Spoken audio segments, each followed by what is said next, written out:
오늘 함께 나누실 하나님 말씀은 고린도전서 16장 1절부터 12절까지 말씀입니다. 고린도전서 마지막 장 16장입니다. 1절부터 12절까지 말씀은 신약성경 285면입니다. 1절부터 12절까지 말씀을 저와 여러분들이 한 절씩 교독하겠습니다. 성도를 위하는 연보에 관하여는 내가 갈라디아 교회들에게 명한 것 같이 너희도 그렇게 하라.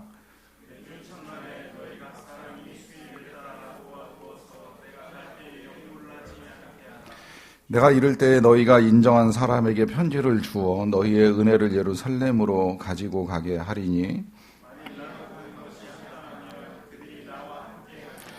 내가 마게도냐를 지날 터이니 마게도냐를 지난 후에 너희에게 가서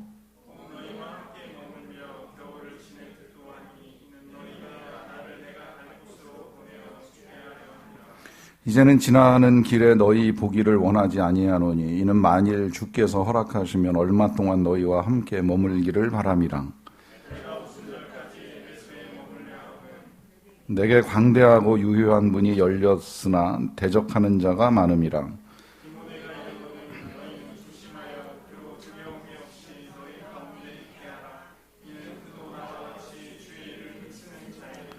그러므로 누구든지 그를 멸시하지 말고 평안히 보내어 내게로 오게 하라. 나는 그가 형제들과 함께 오기를 기다리노라.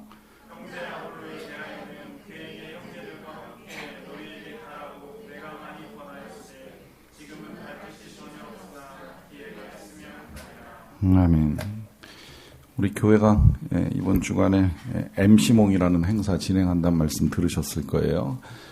메리 크리스마스 포 몽골 해서 이 몽골 사람들이 겨울을 나는데 이제 조금이라도 좀 보탬이 될 수 있도록 이제 옷을 모으는 일도 하고 또 주일에는 뭐 간단하게 물품 판매한 수익금을 모아서 이제 전달을 하려고 하는 것으로 알고 있습니다.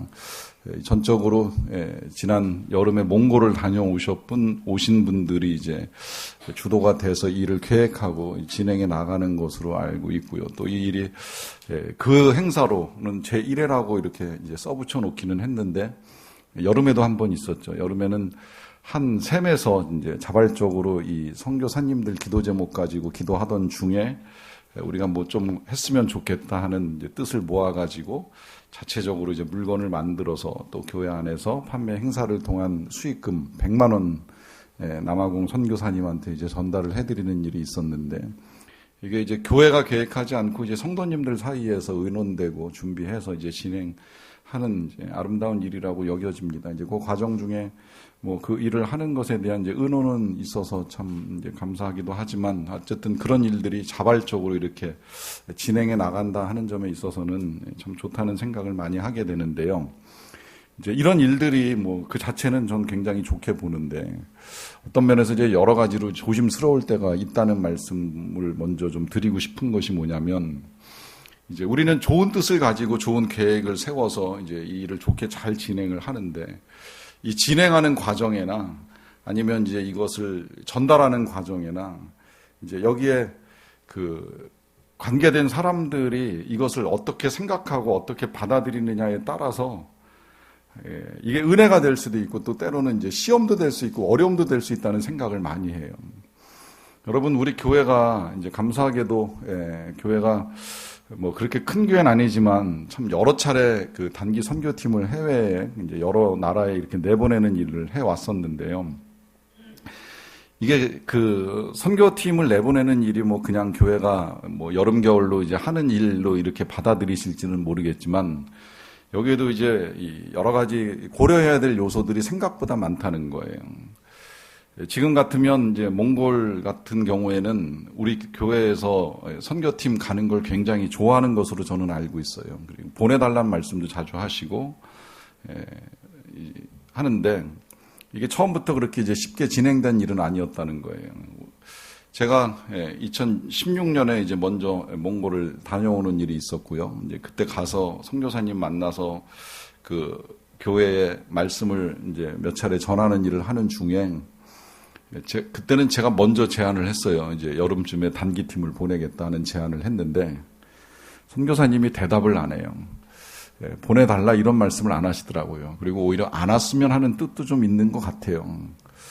좀 이상했어요. 제가 그 전에 이미 단교 선교를 여러 군데를 다녀봤는데 팀 보내주겠다는데 이렇게 호의적인 반응을 안 보이는 선교사님은 또 그렇게 본 적이 없거든요. 대개는 선교팀 보내주겠다고 하면 좋다 이렇게 이제 반응하시는데 그분 반응은 그렇지가 않았어요. 그래서 뭔가 이렇게 생각을 했더니 저희가 가기 전에 이제 그 전에 지방에 있는 어느 교회 단기팀이 왔는데 이 시골 교회 단기팀이 할아버지 할머니들만 오신 거예요. 여러분 단기팀이 할아버지 할머니들로만 오면 어떤 일이 벌어지는지 상상이 가시죠. 사역은 거의 없어요. 그리고 모시고 다니기만 해야 돼요. 모시고 다니는 게 쉽지 않아요. 이분들 차 타실 때도 한참 걸리죠. 내릴 때도 한참 걸리죠. 거기다가 이국에서 먹는 음식이 맛있으면 얼마나 맛있겠습니까? 한식을 먹어도 현찮을 때가 많은데 음식 맛없죠. 잠자리 불편하죠. 그러니까 와서 계시고 가시는 동안에 계속 그 힘든 것만 이제 말씀을 하셨던 것 같아요. 그러다 보니까 선교사님이 첫 단기팀을 받았는데 그 단기팀이 너무 힘들었던 거예요. 그 다음에 제가 이제 팀 보내줄게 이제 이러니까 반응을 안 하시는 게 너무나도 당연하다 이런 생각이 드는 거죠.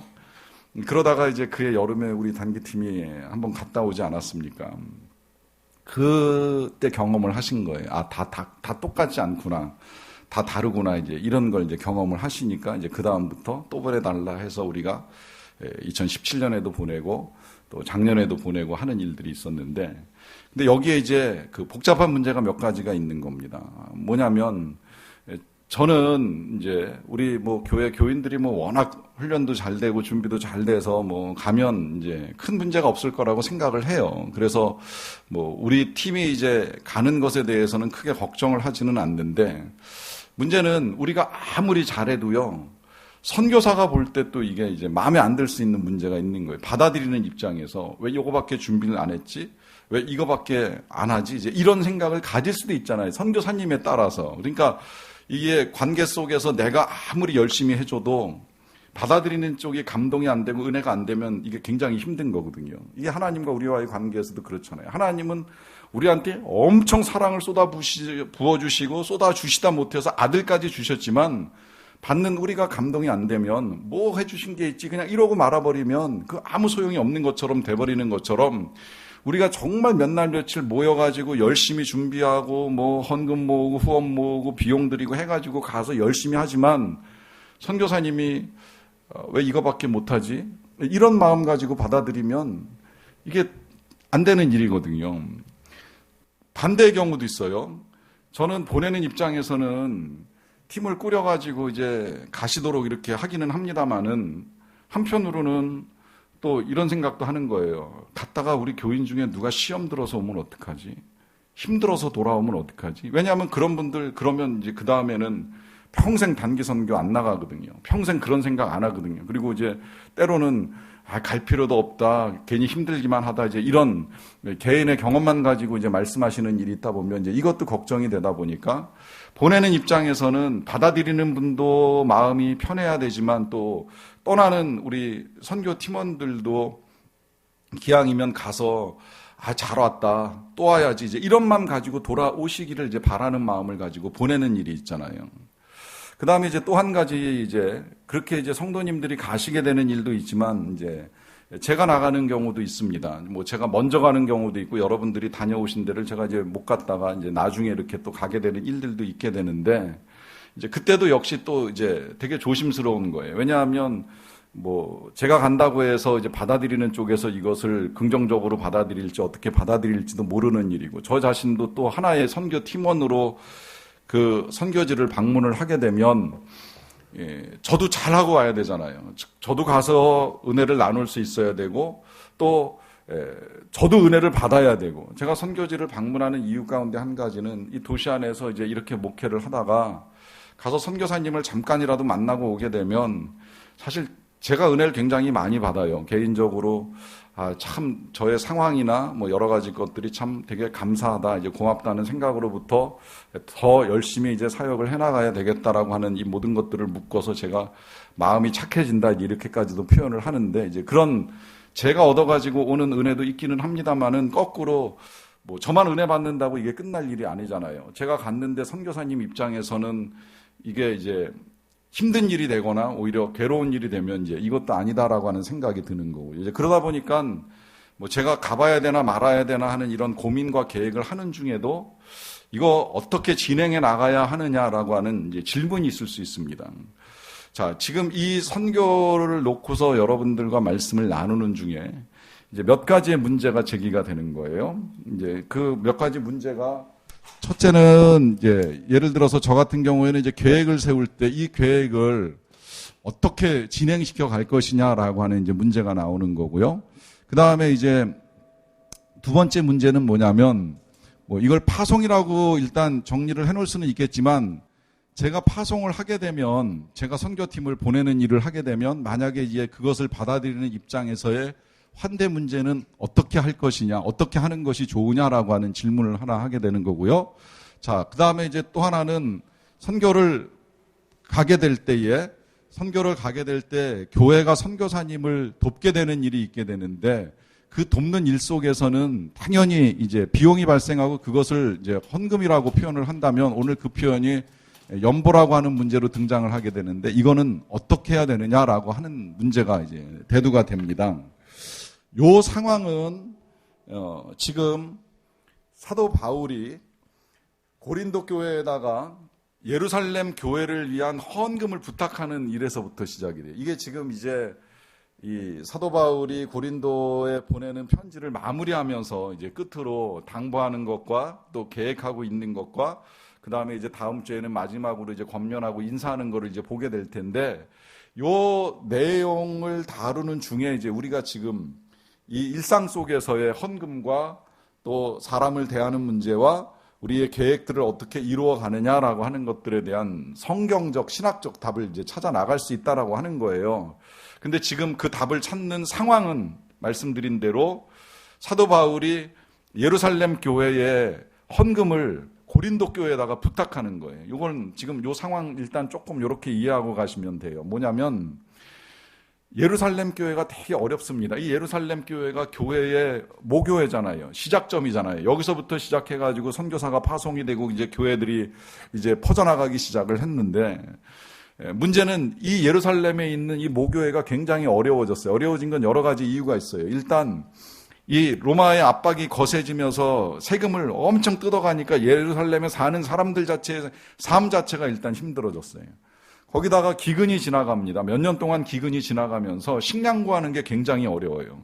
그런데다가 교회는 더 어려운 거예요. 교회는 물론 이제 다 흩어져서 뭐 사마리아도 가고 다메섹도 가고 뭐 안디옥도 가고 이제 거기서 이제 선교사들은 뭐 로마까지도 나가는 일들은 있었지만, 여기 지금 지도자들이 남아 있거든요. 책임자들이 아직 예루살렘을 떠나지 않고 남아 있는데, 이 사람들이 경제 활동을 전혀 할 수가 없는 거예요.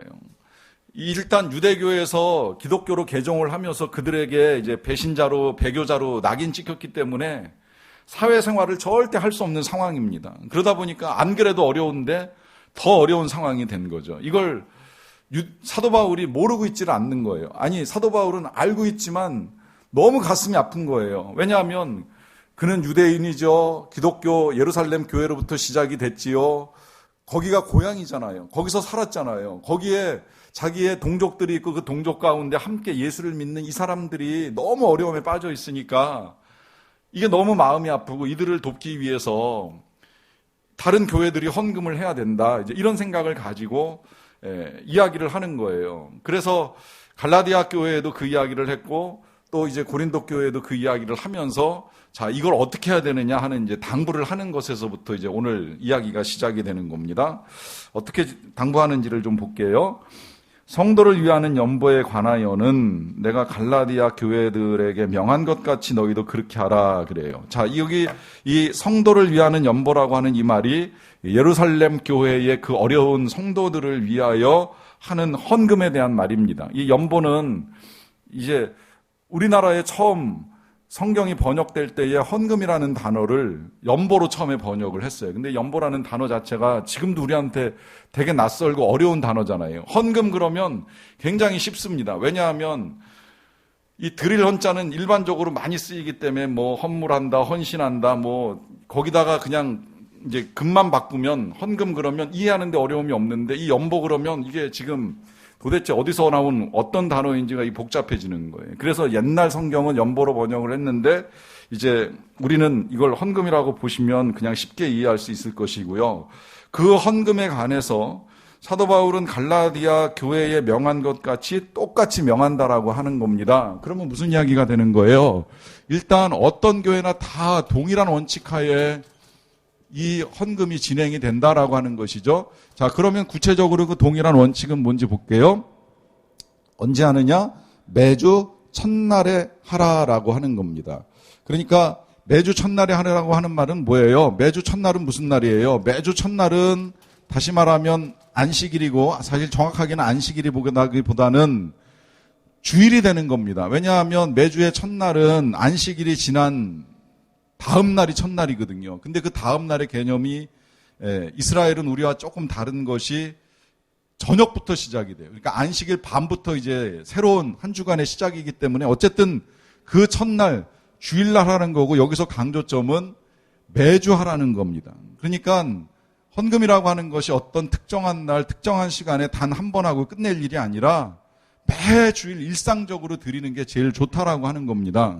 왜 그런지 그 뒤에 또 있어요. 이유는 일단 이렇게 우리가 이해해 놓고 그 다음에 누가 해야 되느냐? 너희 각 사람이 해야 된다는 거예요. 여러분 헌금은 가족 중에 대표로 한 사람이 하는 것이 아니라 각 사람이 하는 겁니다. 왜? 이거는 각 사람이 예배의 자리에 나와서 하나님께 드리는 헌물을 대신하는 것이기 때문에 가족 중에 누가 한 사람이 드렸다고 해서 끝나는 문제가 아니라 각 사람이 많든지 적든지 크든지 작든지 다 분명히 해야 되는 거라는 걸 말씀하고 계시는 거고요. 그 각 사람이 어떻게 하라 그래요? 수입에 따라 하라 그래요. 수입에 따라. 왜 수입에 따라 하라고 말씀을 하시느냐면 수입에 따라 하지 않는 않는 경우들이 생기기 때문입니다. 이걸 어떻게 생기느냐 쉽게 표현하면 지출에 따라 하는 사람이 있고요. 수입과 지출을 뺀 나머지에 따라 하시는 분들이 있어요.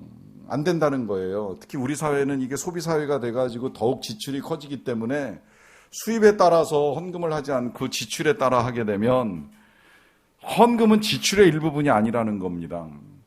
수입을 가지고 하나님 것을 인정하는 것이고 그 나머지도 하나님 것임을 인정하는 것이지 여기저기 나가야 될 것 중에 하나로 드리는 헌금이 아니라는 거예요. 거기에다가 이게 지출에 따라 하게 되면 수입이 부족하게 느껴질 때가 많아요. 대부분 그럴 거예요. 이게 남는다고 생각 못 하실 거예요. 대부분 모자란다 생각하기 때문에 지출에 따라 할 수 없는 것이 되는 게 분명하고요. 더더군다나 이제 이걸 그러면 수입 빼기 지출해가지고서 나머지에 따라서 한다라고 한다면 여러분 하나님은 찌꺼기를 받으시는 분이 될 수도 있다라고 하는 거예요. 그런 면에서 기준은 수입에 따라 그걸 어찌하든지 간에 많게 하든 적게 하든 가장 좋은 건 정말 수입에 따라 누구든 다 일정하게 하는 게 가장 좋은 것이긴 하겠지만 어쨌든 각 사람이 정한 대로 자원함으로 하는 것이 좋다 말씀하시니 그에 따라서 할 때에 이것을 모아두라 그래요. 왜 모아두느냐라고 하냐면 내가 갈 때에 연보를 하지 않게 하라 그래요. 그러니까 이게 무슨 말이냐면 사도 바울이 언젠가 이 고린도 교회를 방문하게 되면 그때 와서 우리 빨리 돈 모아가지고 우리 사도 바울 돌아가실 때에 우리 헌금 가지고 예루살렘 교회 가도록 챙겨드립시다. 이렇게 하지 말라는 거예요. 왜 그럴까요? 그렇게 하면 문제가 생깁니다. 어떤 문제가 생길까요? 이게 자칫하면 정말 민망한 상황이 벌어집니다. 여러분, 우리 교회가 때때로 이제 외부 강사를 모시는 일이 있잖아요. 외부 강사를 모시게 되면 관리에 따라서 이제 강사비를 드려야 되는 상황들이 있게 되는데, 여러분 한 번도 그 강사비를 주고받는 걸 제대로 보신 적이 없으시죠? 왜 못 보시는지 아시죠? 그걸 제가 여러분들이 보시는 데서는 이제 주고받는 일을 하지는 않아요. 왜냐하면 이거 주고받다가 자칫 잘못하면 어느 한쪽이 굉장히 민망한 상황이 일어날 수 있다라고 하는 거예요. 드리는데 안 받는다, 받는다, 실갱이 하면서 받으세요, 괜찮아요, 막 이러다가 받아도 민망하고 안 받아도 민망하고 이게 굉장히 어렵습니다. 이제 그러다 보니까 이제 제가 개인적으로 방에서 뵐 때 이제 이 챙겨드리는 일들을 하게 되는 일이 종종 있게 되는데 이게 지금 예루살렘 이 고린도 교회를 놓고 보면 이런 거예요. 바울이 왔다고 가정을 해보세요. 바울을 보고 나서 사도 바울 선생님 가기 전에 참 우리 예루살렘에 헌금 보내야지 이러면서 모으자고 해봐요. 근데 이 모을 때 사람 형편이라는 게 그렇잖아요. 돈이 있을 때도 있고 없을 때도 있어요. 마음은 굴뚝 같아요. 진짜 사도 바울 선생님 보니까 드리고는 싶은데 지금 당장 가지고 있는 게 없어요. 그럼 남들 다 낼 때 못 내면 이게 얼마나 민망한 일이 되는 겁니까? 그런데다가 또 받는 입장에서는 막 그렇게 어렵사리 모아준 거 챙겨주실 때 이거 진짜 받아야 되는지 말아야 되는지 이것 또한 굉장히 민망하고 불편한 일이 될 수 있거든요. 그러니까 사도 바울이 만약에 진짜 예루살렘 교회를 도와줄 마음이 있다 하면 잘 매주 조금씩이라도 수입에 따라서 잘 모아놨다가 선교사님이 오시고 나면 그때 챙겨드리자 이제 이런 뜻에서 지금 말씀을 하시는 거예요. 그것도요, 오해가 생길까봐 3절에 뭐라고 말씀하시냐면 이렇게도 말씀합니다. 내가 이를 때에 너희가 인정한 사람에게 편지를 주어서 너희의 은혜를 예루살렘에게 가지고 가게 하라 그래요. 자, 이게 무슨 말이냐면 사도 바울이 직접 가져가지도 않겠다는 거예요. 차라리 너희 고린도 교회 성도들 중에 인정할 만한 사람, 다시 말하면 믿을 만한 사람이 있으면 그 사람이 가져가게 하라는 거예요. 그 사람이. 그러니까 이거 믿을 만한 사람한테 맡긴다라고 하는 것이죠. 자, 그 믿을 만한 사람이 가져가게 하는데 사도 바울이 뭐라고 이야기하냐면 편지를 주겠다는 거예요. 자, 이 편지를 주는 건 뭐냐면 사도 바울이 예루살렘 교회에다가 추천서를 써주겠다는 거예요. 지금 이 헌금을 가지고 가는 사람들이 고린도 교회 대표로 파송되는 사람들이니 이 사람들 환대해 주라는 부탁을 하는 거죠. 이게 아까 말씀드린 대로 제가 우리 선교팀 나가시게 되면 선교사님한테 부탁드리는 일들이 이런 거예요. 우리 팀들이 좀 부족해도 잘 봐주시고 시험 들지 않게 해주시고 잘 챙겨달라고 뭐 숙소는 괜찮은지 한 번쯤 여쭤봐 보기도 하고 하면서 이제 그런 내용을 주고받는 일, 이게 이제 지금이야 뭐 카톡으로 이제 연락을 주고받지만 옛날에 이게 안 되니까 편지를 써주는 거예요. 그러니까 사도 바울이 편지를 써주겠다 그러는 거예요. 편지를 써서 이걸 가져가게 하는데 마지막에 아주 기가 막힌 표현을 사용을 합니다. 뭐라고 사용을 하냐면 은혜, 너희의 은혜를 가져가게 할 것이다 그래요. 이게 무슨 말이에요? 은혜를 가져가는 게 엄밀하게는 헌금을 가져가는 거잖아요. 근데 이 헌금이라고 하는 것이 결국은 고린도 교회가 각 사람이 수입에 따라서 모아가지고 내는 거지만 이게 받는 누군가에게, 특히 이 예루살렘 같이 어려운 사람에게, 선교지의 선교사님에게는 특별한 하나님의 은혜가 되는 거죠. 그 곤고하고 궁핍한 가운데에 하나님이 다른 누군가를 통해서 도와주시는 일을 하게 된다라고 할 때에 받는 입장에서는 굉장한 은혜가 되는 거예요. 그 은혜를 가지고 갈 수 있게 하라고 하는 거죠. 근데 그 은혜를 가지고 가게 될 때에 어디로 간다 그래요? 예루살렘으로 간다 그러잖아요. 여러분, 이 예루살렘으로 간다라고 하는 이 말도 우리가 중요한 것이 뭐냐면 이 고린도 교회가 헌금을 챙겨가지고 지금 누군가가 사도 바울의 추천서를 들고 예루살렘까지 가서 예루살렘에 있는 교회들에게 그것을 도와주는 일을 하게 되는 거는요, 단순히 구제가 이루어지는 일이 아니라는 거예요. 이게 구제가 아니라 이렇게까지도 봅니다. 이신칭의의 실현이다라고까지 봅니다. 자, 이게 무슨 말이냐? 일단 보세요. 자, 우리 교회가 지금 뭐 MC몽 행사를 통해 가지고 이제 후원 물품을 모으고 뭐 헌금을 모아 가지고 몽골에 보낸다. 뭐 아니면 정말 선교팀이 꾸려져 가지고 어느 특정 지역 선교사님에게 가서 짧게라도 이제 사역을 해드리고 뭐 헌금을 전해드리고 그러고 온다. 자, 이게 어떻게 보면 한 교회의 행사일 수도 있고 아니면 뭐 한 교회가 도움을 받는 일이 될 수도 있고 한 선교사님이 뭐 보탬이 되는 일이 될 수도 있는데요. 이게 단순히 그냥 그런 뭐 도와주고 도움받고 하는 일이 아니라 이게 하나님 나라의 일이라는 거예요. 이게 크게 보면 하나님이 우리를 통해서 몽골 땅에서 뭐 케냐 땅에서 뭐 태국 땅에서 하나님의 나라의 일들을 이루어가는 거죠. 그게 일이 어떻게 이루어지느냐? 그들과 우리의 연합이 이루어지기 때문에 이제 이게 이루어지는 겁니다. 태국의 청년들과 우리 선교팀과 몽골의 교인들과 우리 선교팀과 뭐 케냐의 어린이들과 우리 선교팀과 연합하는 가운데 그 자리가 이제 하나님 나라가 되고 천국이 되는 일들을 이루어가는 거예요. 이 일이 이신칭이라고까지 말씀을 드리는 이유는 뭐냐면 원래 교회가 어떻게 시작이 됐어요?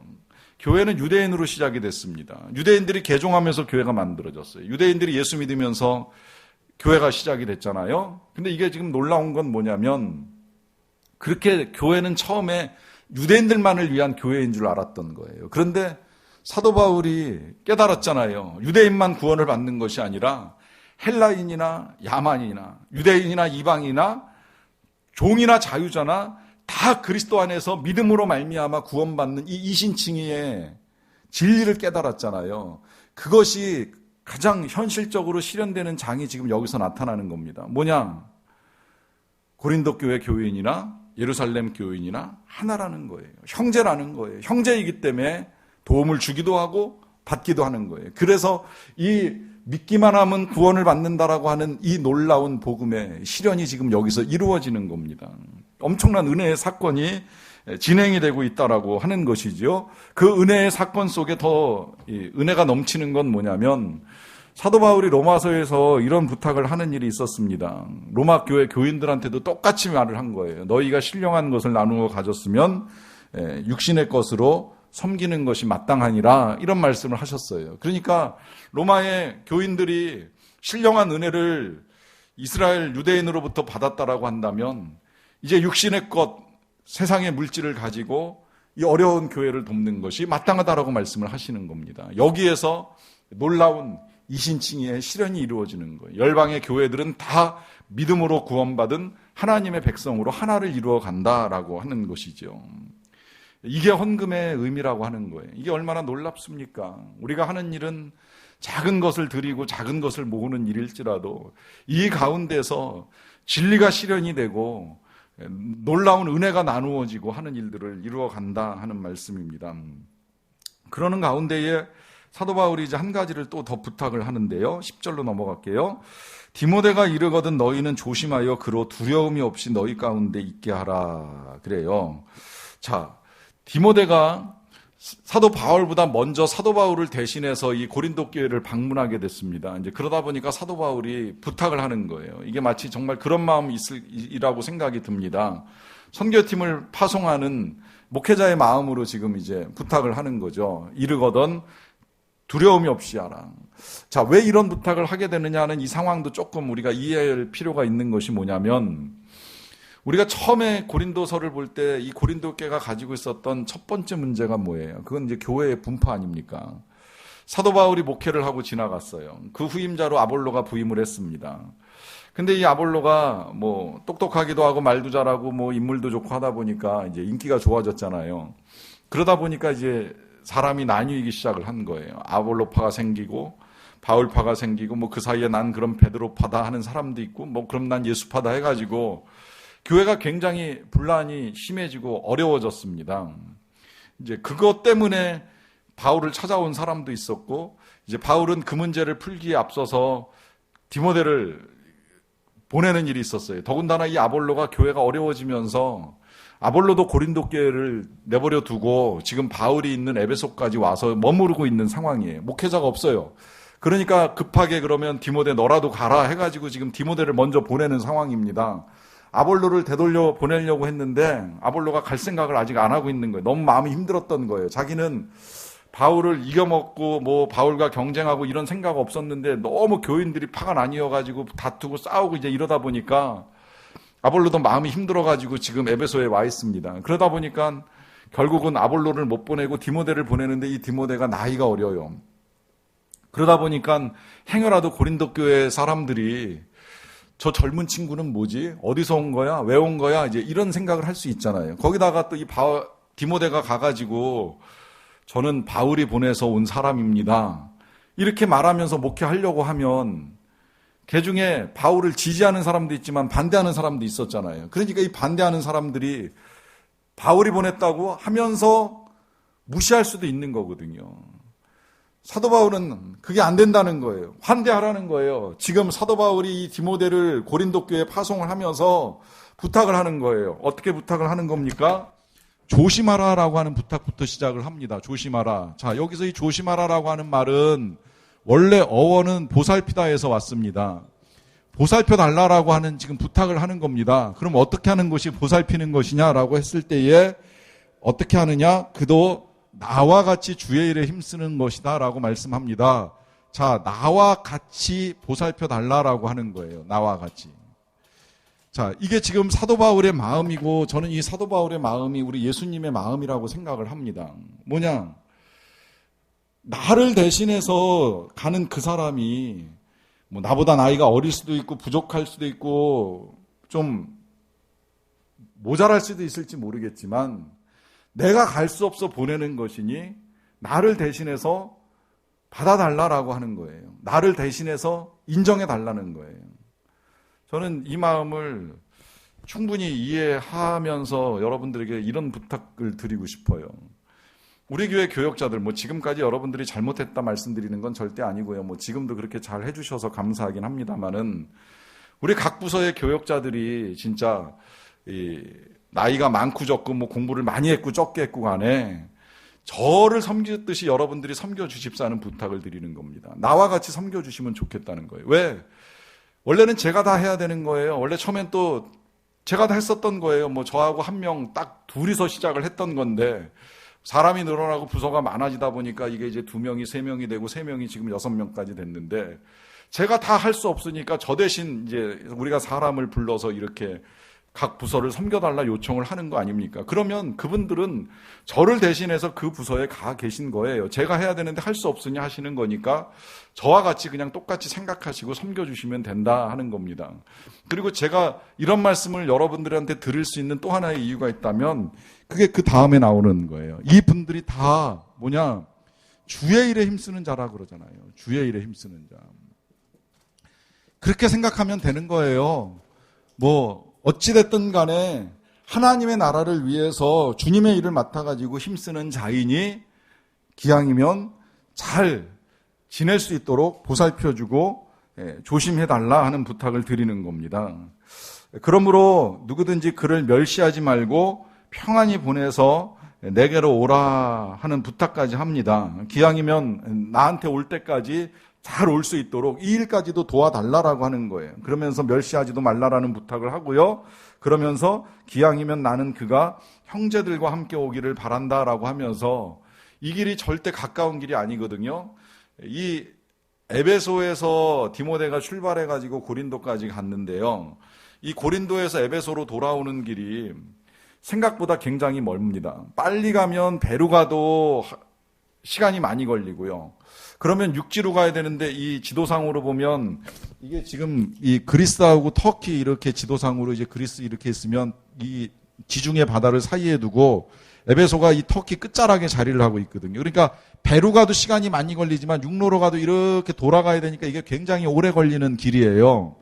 그러다 보니까 이 길을 디모데가 혼자 오려고 하면 이게 얼마나 힘들겠습니까? 그러니까 디모데가 혼자 오지 않도록 기왕이면 어떤 형제들이 같이 어울려서 오면 좀 힘들지 않게 평안히 올 수 있지 않을까, 그렇게 왔으면 좋겠다라고 하면서 마지막으로 동행을 요청하는 거예요. 기왕이면 이제 이런 부탁을 하는 겁니다. 그러니까 기왕이면 혼자 가지 않도록 이런 부탁까지 하게 되는 걸 보게 되고요. 자, 그 다음에 이제 마지막으로 사도 바울은 이제 계획을 다루는 문제를 가지고 이야기하는데요. 일단 모든 계획은 하나님의 허락하심 가운데 진행된다라고 하는 말씀을 합니다. 어떻게 말씀하시는지 5절을 볼게요. 자, 내가 마게도냐를 지날 터이니 마게도냐를 지난 후에 너희에게 가서 혹 너희와 함께 머물며 겨울을 지낼 듯도 하다 그래요. 이게 지금 사도 바울의 계획인 거예요. 사도 바울은 지금 자 보세요. 여기 지금 에베소에 머물러 있어요.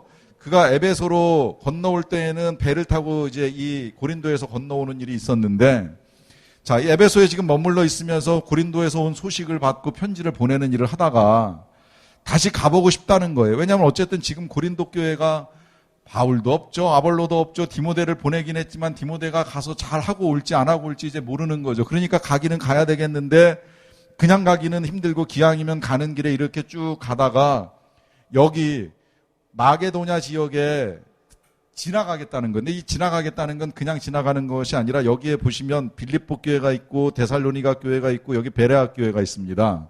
그러니까 여기를 다 들러보고 너네한테 가겠다라고 하는 겁니다. 이게 사도 바울의 계획인 거예요. 그러면서 여기까지 가서 기왕이면 겨울 전에 도착해가지고 겨울을 거기서 보내고 싶다 하는 지금 말씀을 하시는 거예요. 그러면서 7절에 뭐라고 말을 하느냐면 이제는 지나는 길에 너희 보기를 원하지 않다. 과거에는요. 여기 고린도 교회를 지나가지고 다시 이렇게 오는 길에 고린도 교회를 세우고 온 거거든요. 그러니까 짧게 있었어요. 물론 짧은 시간은 아니었는데 한 1년 반 정도에서 2년 정도 있었는데 기왕이면 이제 이번엔 오래 있고 싶다는 거예요. 그러니까 지나는 길에 너희를 보는 것이 아니라 만일 주께서 허락하시면 얼마 동안 짧지 않은 시간 동안 너희와 함께 머물고 있기를 원한다라고 하는 바울의 마음을 보여주는 겁니다. 여기서 이제 그는 소망하고 계획하지만 하나님이 허락하셔야 된다 하는 이제 이런 뜻을 밝히는 거죠. 이게 지금 이제 첫 번째로 우리의 계획을 이루어갈 때 가장 중요한 건 하나님의 허락하심 가운데 결정하고 실행해 나가는 거예요. 계획을 세우는 건 필요해요. 언제든 계획을 세워 나가야 돼요. 그러나 그 계획이 이루어지는 건 하나님의 뜻이 필요하다라고 하는 겁니다. 더군다나 이 계획이 진행될 때 어떤 일이 일어나느냐? 8절을 볼게요. 내가 오순절까지 에베소에 머물려 함은 내게 광대하고 유효한 문이 열렸으나 대적하는 자가 많다 그래요. 자, 이게 무슨 말이냐면 지금 사도 바울은 아직 에베소에 머물러 있어요. 본인 스스로 그런 계획을 세운 거예요. 오순절이 지날 때까지는 좀 여기 있다가 이제 오순절이 지나고 나면 한 6, 7월 달에 이렇게 이제 돌아가지고 겨울 되기 전에 고린도에 도착하면 되겠지. 이제 이런 나름대로의 플랜을 짠 겁니다. 그런데 왜 오순절까지 머물러 있어야 되느냐? 그 이유를 밝히잖아요. 그건 광대하고 유효한 문이 열렸다는 거. 이 광대하고 유효한 문이라고 하는 건 이 에베소 지역에 복음을 듣고 믿음을 갖는 사람들이 생각보다 적지 않다는 거예요. 꽤 있다는 거예요. 하나님의 역사가 나타나는 거예요. 성령의 능력이 나타나서 에베소에 교회를 세울 만한 일들이 일어나고 이제 사람들이 믿음을 갖기 시작을 했어요. 그러면 이 사람들을 양육해야 되잖아요. 어느 정도 성장해서 정말 교회를 지켜나갈 수 있을 만큼 만들어져야 되잖아요. 그러니까 지금 당장 떠날 수가 없는 거예요. 그리고 오순절까지는 좀 머물러야겠다 이제 이런 생각을 합니다. 그런데 문제는 뭐냐면 광대하고 유효한 문이 열렸지만 뭐가 많다 그래요? 대적하는 자가 많다 그래요. 대적하는 자가. 이건 뭐예요? 하나님의 역사가 나타나는 데는 항상 사단의 공격도 같이 나타나는 거예요. 예루살렘 교회에 3,000명, 5,000명 회개하는 역사가 나타나면 그 예루살렘 정부에서나 유대교 지도자들이 또 교회를 핍박하고 힘들게 하는 일들이 일어나는 거죠. 이 대적들이 항상 우리의 계획을 방해합니다. 이것이 뭐 정말 시험이 될 수도 있고 뭐 아니면 방해가 될 수도 있고 핍박이 될 수도 있고 어떤 형태로든 우리의 계획이 계획대로 안 되게 만드는 일들은 일어난다는 거예요. 여기서 우리가 이런 사실 한 가지를 정리해도 좋을 것 같아요. 여러분, 우리가 좋은 뜻을 가지고 기도하고 간구하는데 왜 안 이루어지는지 아세요? 하나님이 무능해서가 아니라 하나님이 우리의 기도에 응답하지 아니해서가 아니라요.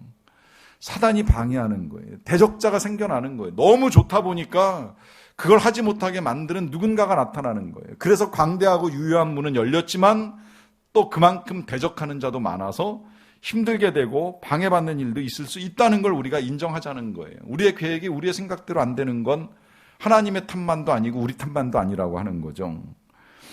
자, 그 다음에 이제 마지막 12절에서 이런 말씀도 합니다. 형제 아볼로에 대해서는 이제 여기서 밝히는 거예요. 그에게 형제들과 함께 너희에게 가라고 내가 많이 권하였으되 지금은 갈 뜻이 전혀 없으나 기회가 있으면 가리라 그래요. 자, 보세요. 아볼로가 지금 바울이 아볼로에 대해서 이렇게 표현하잖아요. 형제 아볼로라고. 지금도 바울은 아볼로를 보내고 싶은 거예요. 그 교회를 떠나온 이 아볼로를 다시 고린도 교회로 가라고, 가서 사역을 계속 하라고 권하고 싶은 마음을 가지고 있습니다. 그런데 이 아볼로가 너무 상처가 많아요. 그 교회의 어려움을 보고 왔기 때문에 다시 거기 가서 또 하고 싶은 마음을 갖지 못하는 거예요. 그러다 보니까 난 지금 안 가겠다 하는 뜻을 밝히고 있잖아요. 그러나 언젠가 뭐라 그래요? 기회가 있으면 가리라 라고 하는 말씀을 합니다. 자, 이것이 우리의 계획을 이루어가는 과정 중에 취하여야 될 태도예요. 그건 하나님이 허락하시고 하나님이 기회를 주실 때에 대적하는 자가 있을지라도 이루어갈 수 있다라고 하는 믿음을 가지고 기다리는 거죠. 여러분, 이것이 우리가 이제 일상 속에서 뭐 보내게 되든지 떠나게 되든지 아니면 어떤 일을 계획하든지 취하여야 될 믿음의 태도라고 하는 것입니다. 분명한 건 어떤 형태로든 이런 일들을 통하여서 앞서 말씀드린 대로 이 하나님의 은혜의 일들이 여기에서 거기에서 우리가 섬기는 곳에서 풍성하게 나타날 줄로 믿습니다. 같이 찬양